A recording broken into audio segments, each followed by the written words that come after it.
दोस्तों, श्री पापम की दुनिया में आपका स्वागत है। दोस्तों, आज के हम इस वीडियो में शिक्षक भर्ती में आए हुए गणित के कुछ प्रश्नों को देखेंगे। ये प्रश्नों के हल को अपन जितना हो सकता है आसान तरीके से देखेंगे, ठीक है।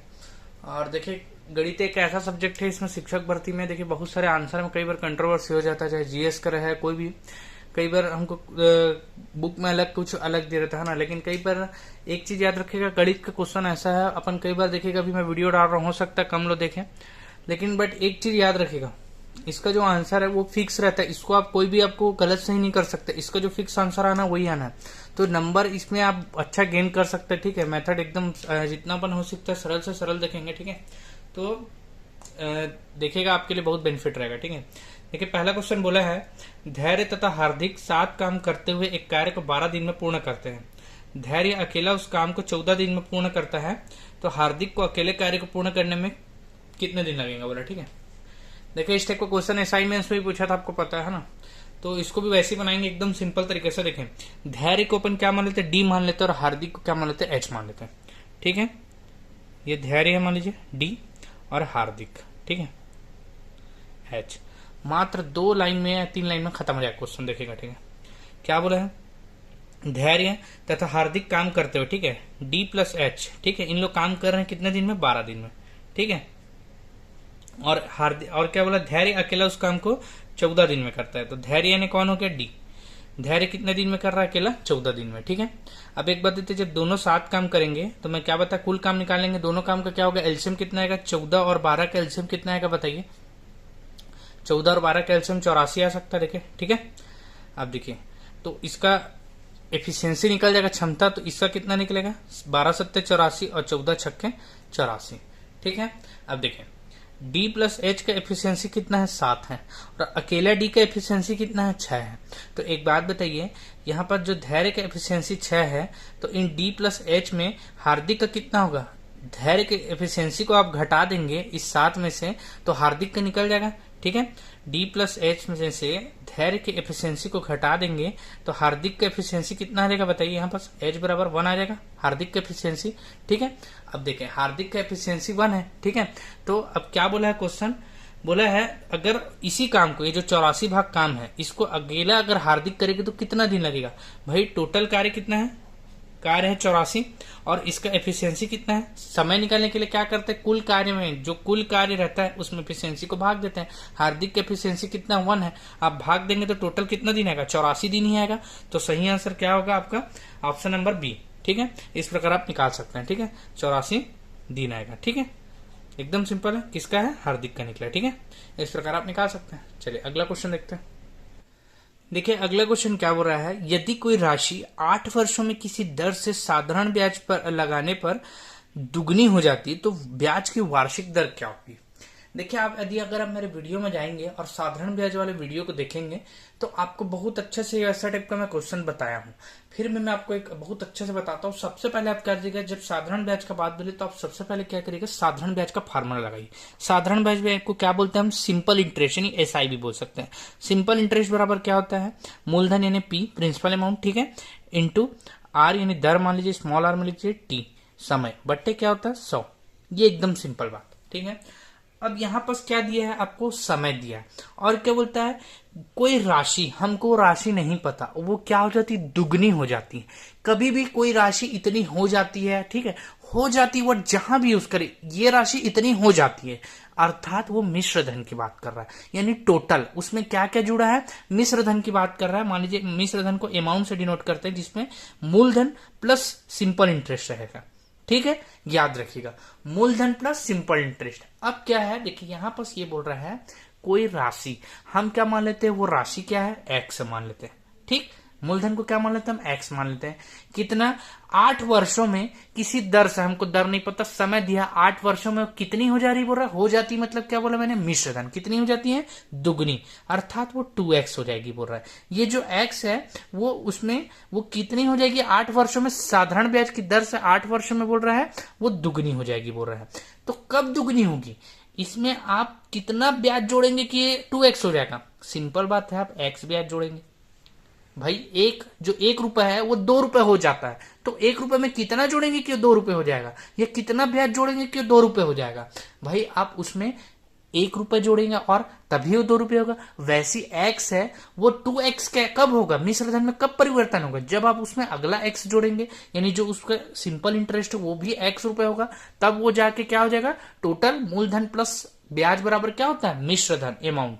ठीक है, तो यहां पर हम SI की जगह क्या रख देंगे, x, मूलधन की जगह क्या रख देंगे, x, r की जगह क्या रख देंगे, ज्ञात करना है, t की जगह क्या रखेंगे, 8 वर्ष बटे 100।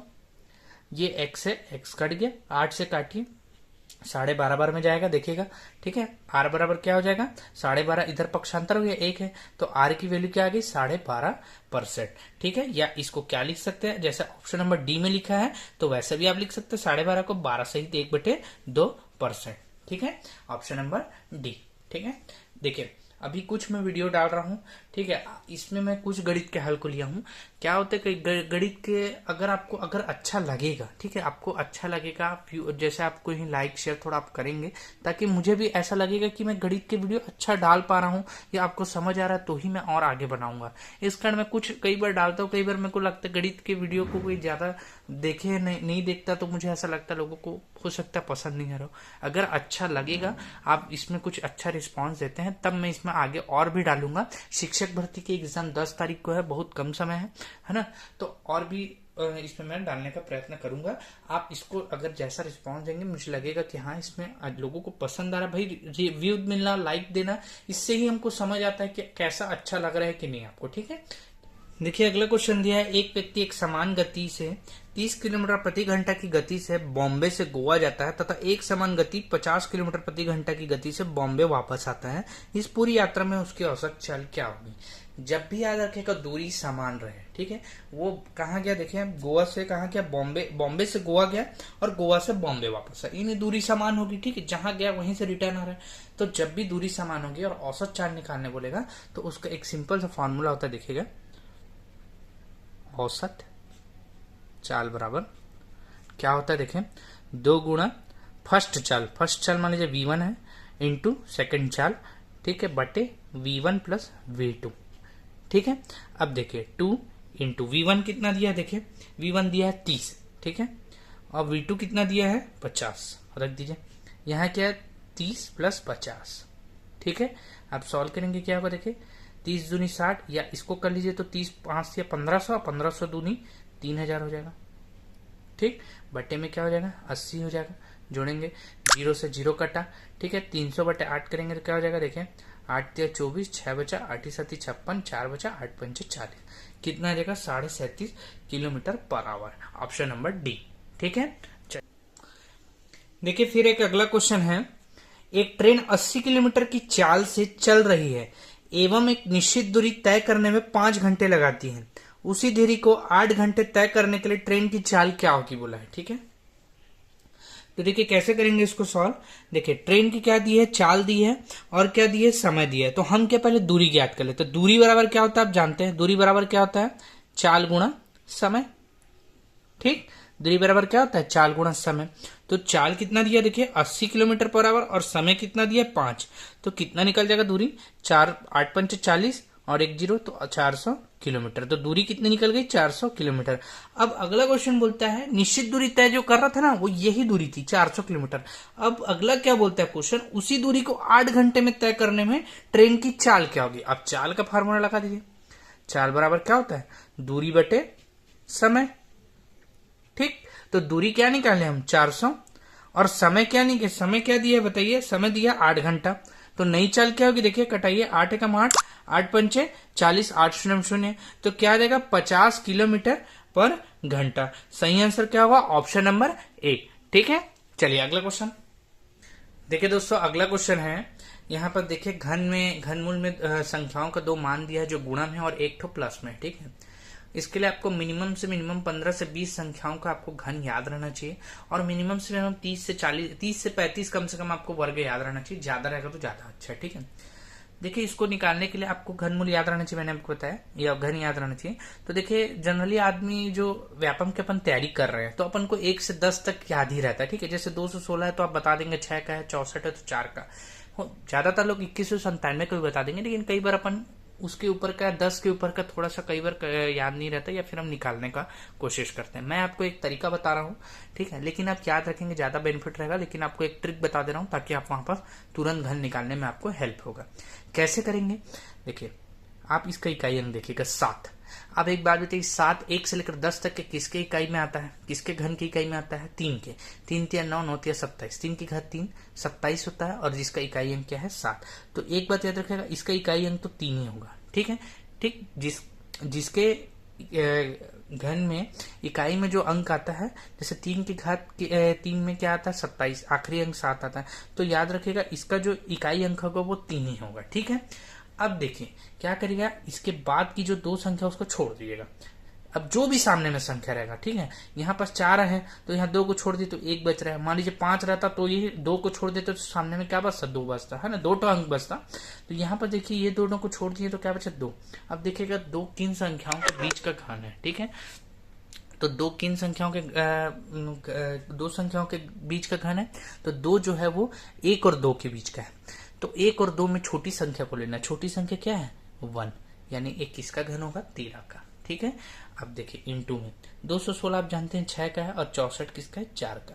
यहाँ बॉड मास का रूल रखेगा, जोड़ना पहले नहीं है, गुणा पहले करना है।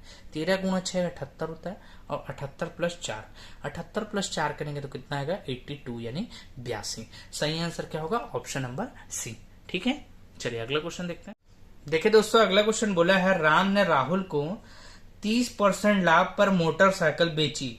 राहुल ने 20% हानि पर उसी मोटरसाइकिल को आशीष को बेचा। यदि राम ने मोटरसाइकिल के लिए 5000 रुपए दिए तो आशीष के लिए मोटरसाइकिल का मूल्य क्या होगा, ठीक है। अब देखें ये क्या बोल रहा है, राम ने शुरू में कितने में खरीदे, बोल रहा है 5000 रुपए में मोटरसाइकिल खरीदे। ये 5000 रुपए में मोटरसाइकिल, ठीक है, उसका प्राइस लिख लिया। राम ने कितने रुपए में खरीदे, 5000 रुपए में मोटरसाइकिल। अब क्या किया राम ने शुरू, उसके बाद राहुल को 30% लाभ पर बेचा। कुछ नहीं, 5000 का 30% लाभ कितना होगा, देखें 130/100। सीधी बात है, 5000 का था, 30% लाभ पे बेचा, तो हम क्या कर दिए 5000 का 130% निकाल देंगे, ठीक है। क्यों, क्योंकि 30% लाभ है और लाभ हमेशा 100% पे होता है, ठीक है। तो 5 गुणा 130/100 कर दीजिए। अब अगला बात क्या बोला है, उसके बाद बोला है ये कीमत में किसको बेचे, टोटल कीमत निकल जाएगा ना। 5000 में आप 5000 का 30% निकाल के 5000 में जोड़ दीजिए, या 5000 गुणा 130/100 कर दीजिए, तो भी कुल प्राइस निकल जाएगा। तो ये प्राइस में राम ने किसको बेचा, अब देखें राहुल को, ठीक है। अब क्या बोलता है, इसी प्राइस में राहुल ने 20% हानि पर आशीष को बेचा। ये टोटल जो प्राइस है, ठीक है, ये कुल निकल जाएगा राहुल के पास। अब इतने ही प्राइस में 20% हानि, तो क्या कर दीजिए गुणा 80/100, ठीक है। अब आशीष को बेचा किसने, राहुल ने, ठीक है। तो अब क्या पूछा है, लास्ट में आशीष को ये कितने रुपए में प्राप्त हुआ, बस इसको सॉल्व कर लीजिए, वही आशीष को उतने रुपए में प्राप्त हुआ। देख लीजिए, 0 से 0 कैंसर, इस 0 से ये 0 कैंसर, ये 0 से ये 0 कैंसर, ये डबल 0 कैंसर, ठीक है। ऊपर क्या बचा, 13 गुणा 5 करेंगे तो 13 पंचे क्या हो जाएगा 65, और 0 ऊपर में गुणा 8, ठीक है। सॉल्व करेंगे, 8 0 0, 8 पंचे 40, हासिल 6, 8 छक्के 48, 4 कितना हो गया 52। सही आंसर क्या होगा, ऑप्शन नंबर ए, 5200 रुपए में, ठीक है। चलिए देखिए दोस्तों अगला क्वेश्चन बोला है, त्रिज्या 6 सेंटीमीटर वाले वृत्त पर बना अंतर वर्ग का क्षेत्रफल ज्ञात कीजिए, बोला, ठीक है। तो हम क्या करते हैं, जो बोला है उसको पहले कर लेते हैं। देखिए क्या बोला है, ये वृत्त है बोला है, ठीक है, मान लीजिए, ठीक, इस पे एक अंतर वृत्त वर्ग बना बोला है, ठीक है। ये देखिए वर्ग बना लिए, वर्ग ने जिसकी सभी भुजाएं समान होती है, ठीक है। ठीक, मान लीजिए इसकी भुजा ए है ना, तो ये भी क्या होगा, इसकी भुजा ए होगी, इसकी भुजा ए होगी, और इसकी भुजा ए होगी, ठीक है। वर्ग की सभी भुजाएं क्या होती है, समान होती है। क्वेश्चन क्या बोला है, 6 सेंटीमीटर त्रिज्या वाले, अर्थात जो वृत्त दिया है उसकी त्रिज्या कितनी है, 6 है, ठीक है, ठीक। लेकिन अब यहाँ पर आपको बोलेगा भुजा निकालने, तो आप कैसे जानेंगे, क्योंकि यहीं तक भुजा टच है, इसके आगे का कितना है और ये कितना है, ये तो अपने लिए जानना इम्पॉसिबल है। लेकिन एक बात याद रखें, जो इसका त्रिज्या रहता है उसका दुगना क्या रहता है, व्यास। व्यास मतलब ये व्यास एक प्रकार की जीवा भी होती है, ठीक है। देखिए ये देखिए, ये एक लंबा पूरा, ये क्या है, व्यास, ठीक। भाई त्रिज्या क्या होती है, आधी होती है, ठीक है, व्यास की, और जो व्यास होता है वो पूरा एक त्रिज्या का दुगना होता है ना। तो ये मान लीजिए यहां से यहां तक त्रिज्या है ना, त्रिज्या सबकी समान ही होगी वृत्त की सभी जगह, यहां से यहां तक भी 6 होगा, लेकिन ये पूरा मैं खींच दूंगा तो क्या हो जाएगा, व्यास हो जाएगा। अब त्रिज्या का दुगना होता है, ठीक है, त्रिज्या कितनी दी है आप बताइए, त्रिज्या दी है 6, तो व्यास कितना होगा आप बताइए, डी, इसका 12 होगा, ठीक है। और यही क्या निकल रहा है, वर्ग का विकर्ण भी निकल रहा है, ठीक, ये क्या है, वर्ग का विकर्ण। तो विकर्ण या कर्ण भी बोल सकते हैं, क्यों, क्योंकि देखिए 2 भाग में डिवाइड हो जा रहा है, ठीक है, ठीक, और ये 2 क्या बन रहा है, समकोण बना रहा है, तो और उसका कर्ण कितना हो गया है, 12 हो गया है, ठीक। और भुजाएं कितनी है दी है, जो लंब है वो भी ए है और आधार क्या है, ए है। तो हम जानते हैं कर्ण का स्क्वायर बराबर क्या होता है बताइए, कर्ण का स्क्वायर बराबर होता है लंब का स्क्वायर, लंब कितना है, ए का स्क्वायर, और आधार क्या है, वो भी ए स्क्वायर है, ठीक है। और कर्ण की जगह हम क्या रख सकते हैं, 12 का स्क्वायर रख दीजिए, ठीक है, 12 का स्क्वायर, इन दोनों को जोड़ेंगे तो क्या होगा, 2a स्क्वायर हो जाएगा। 12 का स्क्वायर क्या होता है, 144 होता है, और ये क्या हो जाएगा, 2 नीचे आ जाएगा, ठीक, बराबर में ए स्क्वायर, आप काटेंगे तो क्या आएगा, 72, ठीक है। तो ए स्क्वायर बराबर 72, और ए स्क्वायर ही क्या होता है, वृत्त वर्ग का क्षेत्रफल होता है, तो ए स्क्वायर बराबर 72 आ गया, ठीक है। तो वर्ग का क्षेत्रफल कितना निकल गया, ऑप्शन नंबर बी, 72 वर्ग सेंटीमीटर। कभी भी क्षेत्रफल निकलेगा तो वर्ग सेंटीमीटर या सेंटीमीटर स्क्वायर, ठीक है। चलिए अगला क्वेश्चन देखते हैं। देखिए इस टाइप का क्वेश्चन अधिकतर एग्जाम में अपने को दिया जाता है ना, तो इस टाइप का क्वेश्चन कैसे सॉल्व करेंगे, एक्स की वैल्यू दी है 1.323232, यानी 32 बार बार आ रहा है, ठीक है। तो उसको अपन कैसे सॉल्व कर सकते हैं, ठीक है। एक तो आपको पता है कि इसको सिंपल लिखने का क्या तरीका, 1.32 बार लगा दो, ठीक है, क्योंकि ये बार बार रिपीट हो रहा है। लेकिन ऑप्शन में क्या दिया है, इसको संख्या के रूप में, भिन्नात्मक के रूप में लाना है अपने को, है ना। तो क्या करेंगे देखिएगा ना ध्यान से, ये 1 को 1 के बाद प्लस लगा दीजिएगा, इसको सॉल्व करने का तरीका, ठीक है। जिनके ऊपर बार लिखा है उसको कैसे करिएगा, 32 लिख दीजिएगा, ठीक है। और जितने के ऊपर बार लगा, यहां देखिए दोनों के ऊपर बार लिखा है, तो बगल में क्या, बटे में क्या लिख दीजिएगा, 9999। अगर 3 संख्या में बार लगे रहता तो 999, 4 संख्या में बार लगा होता तो चारों संख्या को लिखते और बटे में 499, समझ गए। अब एक बात और याद रखेगा, मान लीजिए अगर वो 3 के ऊपर ही सिर्फ बार लगे रहता और 2 के ऊपर नहीं लगे रहता, तो हम क्या करते, 32 लिखते और 90 लिखते, याद रखिएगा। जिसके ऊपर बार नहीं लगा उसके यहाँ पास क्या लिखते, 0 बगल में। जैसे मान लीजिए 3 के ऊपर सिर्फ बार लगा है तो उसका 9, और 2 के ऊपर नहीं लगा रहता तो 0, ठीक है। यहाँ दोनों के ऊपर लगा है, इसका 99, ठीक है। अब कुछ नहीं, सिंपल हमको इसका एलसीएम कितना होता है आप जानते हैं, 99 होता है। इसका 99 को इसके नीचे कुछ नहीं, 1 से डिवाइड करेंगे तो 99 प्लस 32 जोड़ दीजिए, कितना हो जाएगा, 9 2 11, 9 3 12 और 1 कितना हो गया, देखिए 9 2 11 हंस रहे, 9 3 12 और 1 13, 131/99, ठीक है। सही आंसर क्या हो जाएगा, ऑप्शन नंबर ए, ठीक है। चलिए अगला क्वेश्चन देखते हैं। देखिए दोस्तों अगला क्वेश्चन क्या बोला, एक समबाहु त्रिभुज की मध्यिका 5√3 यानी 5√3 है, तो त्रिभुज का क्षेत्रफल वर्ग मीटर में क्या होगा, ठीक है। मध्यिका बोले तो हमको एकदम थोड़ा वो नहीं होना है, हमको सिर्फ ये समझना, मध्यिका ने क्या, बीच का लाइन खींची थी। एक तो पहले समबाहु त्रिभुज बना लिए, ये हमारा समबाहु त्रिभुज। समबाहु त्रिभुज क्या होता है, जिसकी तीनों भुजाएं इक्वल रहे, ठीक है। अब मध्यिका बोला तो बीच का मध्यिका खींच लीजिए, तो मध्यिका क्या हो गया, ऊंचाई हो गया, ठीक है। इसी को मध्यिका बोलते हैं, इसका ऊंचाई हो गया, तो इसका मान दिया है, ठीक। और इसका पूरा एरिया ज्ञात करना है। इस सब के लिए हमको ऊंचाई का मान बताना चाहिए और क्षेत्रफल का सूत्र और ऊंचाई का सूत्र क्लियर रहना चाहिए। तो माध्यिका का मान को दे दिया है, हमको क्या ज्ञात करना है, टोटल सर्फ एरिया ज्ञात करना है, टोटल उसका एरिया। तो देखें सबसे पहले हम क्या करते हैं, इसका ऊंचाई का फार्मूला लगाते हैं, यानी मध्यिका या ऊंचाई। तो h बराबर क्या होता है, √3/2 a, ये उसकी ऊंचाई होती है, ठीक है। अब h की वैल्यू क्या दी है, आप देखें 5√3 दी है, तो 5√3 लिख लीजिए, और इसका फार्मूला जो है वो लिखें √3/2 a, ठीक है। अब आप देखें ये √3 से ये √3 कट गया, तो a बराबर क्या आ गया, 5 दूनी 10 मीटर, ठीक है। ये आ गया a की वैल्यू। अब क्या आपको क्षेत्रफल की वैल्यू पता रहनी चाहिए, तो क्षेत्रफल की वैल्यू क्या होती है, देखिए यहाँ बगल में लिखिए, क्षेत्रफल बराबर क्या होता है, त्रिभुज का समबाहु त्रिभुज का क्षेत्रफल होता है, याद रखिएगा, समबाहु त्रिभुज का है ना, समबाहु त्रिभुज का क्षेत्रफल क्या होता है, देखिए √3/4 a का होल स्क्वायर, ठीक है। अब यहाँ पर सब वैल्यू रख दीजिए, √3/4 इंटू द a का स्क्वायर, यानी 10 का स्क्वायर कितना हो जाएगा, 100 हो जाएगा, ठीक है। काटेंगे तो क्या होगा, 4 एकम 4 और ये 25 बार में चल देगा, तो आंसर क्या आएगा, देखें 25√3 मीटर स्क्वायर, ठीक है, सही आंसर क्या होगा? Option number C. इस प्रकार आप निकाल सकते हैं। ठीक है, चलिए अगला देखते हैं। देखिए दोस्तों, अगला क्वेश्चन है, राहुल ने 80 की दर से 10 पुस्तकें, 3 की दर से 16 पेंसिलें तथा 5 की दर से 15 पेन खरीदे, तो सभी वस्तुओं के लिए औसत कीमत क्या होगी बोला। ठीक है, औसत निकालना है। तो देखिए इसमें आप एकदम सिंपल बात समझिए, यहाँ पूरा 80 की दर से खरीदी। ठीक है, यानी एक पुस्तक की कीमत 80 थी, तो जब एक पुस्तक की कीमत 80 है तो आप एक बात बताइए, 10 पुस्तक की कीमत क्या होगी? बताइए, 800 रुपए होगा। ठीक है, 80 की दर से खरीदे बोल रहा, तो एक पुस्तक की कीमत 80, तो 10 पुस्तक की कीमत कितनी होगी? 800 रुपए। 10 इंटू 80 है ना, यहाँ पे ब्रैकेट में लीजिएगा, 10 इंटू क्या किए? 80 की अपन, है ना, तो कितना है? 800 रुपए। अब उसी प्रकार अगले को भी सेम वैसे करना है। 3 की दर से 16 पेंसिल खरीदी, यानी एक पेन की कीमत 3 रुपए, तो 16 पेन की कीमत कितनी होगी? 16 पेन की कीमत कितनी होगी? 16 तिया 48 रुपए। ठीक, सिंपल बात।